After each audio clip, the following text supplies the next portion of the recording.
Well, I'm going to do another short video, just a little update, even though I just did one, but some things have changed, a few new acquisitions, and just kind of seeing after a couple of weeks of being here how my care has affected the plants. And also, this is one of the best times of year for growing because there's still a good amount of sunlight, but it's not so directly into the greenhouse that it's causing rapid evaporation of any water that might be in here. So it's staying pretty humid. It's staying in the 70 to 80% range during the day, so everything just looks really good right now. Well, not everything, but like everything that's growing well is growing very well right now. So thought I would just highlight a few new things that have happened in the last couple of weeks. So I just showed this off yesterday, but I just wanted you guys to really see that leaf jump. That's really exciting. Really excited for this tree's Matty Ansys to start putting on some size and some nice pictures. So I got this the other day from Bay Caps.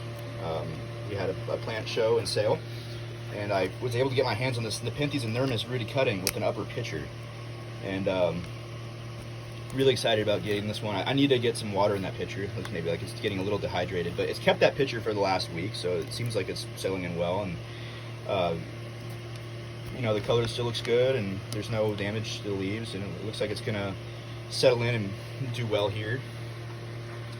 So here's my Nepenthes Hamada by Rob Cantley, and the reason why I'm highlighting this one again is because it won first place in the Bay Caps show and sale for Nepenthes, and it won second into the show. So I'm very happy that that happened, because I mean, it's not even a big plant yet. It's still pretty much a juvenile, and it's already winning first place awards for Nepenthes. So I'm pretty excited about that. That's my first place award right there, the ribbon that I got, and then here's a secondary show. So yeah, that's pretty cool. I did not think that was going to happen. I brought it in thinking that it would just kind of more to honestly show off. I didn't think I was going to win any awards. So here's a couple new acquisitions I got from Carnivoro. This is Nepenthes Aristolechoides. I think it actually got a little bit of mealybug damage when it first came in here, but I treated it pretty quickly and it looks pretty good now. The new growth looks solid, and it's got a basal point. I think it's going to be fine. I'm not too worried about this plant. Here's the other latest acquisition from Carnivoro. This is Nepenthes Raja cross Lowiag by VCI. Came with a couple pictures, but they dried up. But it's got a couple coming on the way here, and hopefully that tendril produces too. So I'm excited to see what this looks like.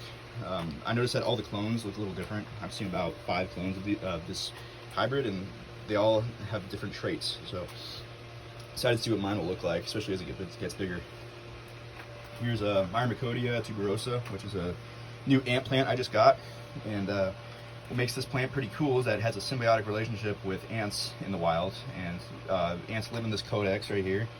There's a bunch of chambers and tunnels in there for the ants, and I like this plant a lot because it's kind of similar to a carnivorous plant in the sense that it gets nutrients from the ants. When the ants die or they defecate, the plant absorbs it for nutrients instead of like going to the soil for nutrients. So yeah, and the ants take care of the plant, and they have a good relationship, kind of similar to Nepenthes bicalcarata. That's one Nepenthes that has a lot of traits of an ant plant. And here's my Myra mekodi platytyria, I think it's called. And I just got this from Cal Orchid the other day, and it's very similar. Except this is a lot bigger and it's spikier. And it came in a really nice basket too. So shout out to Cal Orchid for such a great plant. And it's already got some new growth coming on the offshoot here, and also there's a leaf bud coming up that wasn't there when I first got it a few days ago. So yeah, big shout out to Cal Orchid. And here's Monolina species ecuador. Let's see if I can get the light to shine through today, because when it lights up, it's a sight to behold. No, not enough light today, but that's okay. I'll get it someday, and you guys will see. This is also an ant plant, I'm pretty sure. It has a codex, and from what I understand, there is a symbiotic relationship with ants. So yeah, I think that's pretty much what I wanted to cover today. Oh, also this maybe. This expaniculata looked like it was going to die, but it's got some new growth coming up. I didn't have high hopes for this, so I'm very happy and pleased to see healthy looking new pitcher coming up from the center. I think it just needed to adjust to my greenhouse conditions. It was in my indoor setup for a long time, so I think it just got a little shocked, but it's hard to adapt. So I'm excited to see how that does.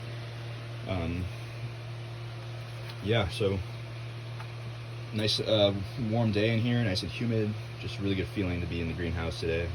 I'm glad I was able to get this little update in.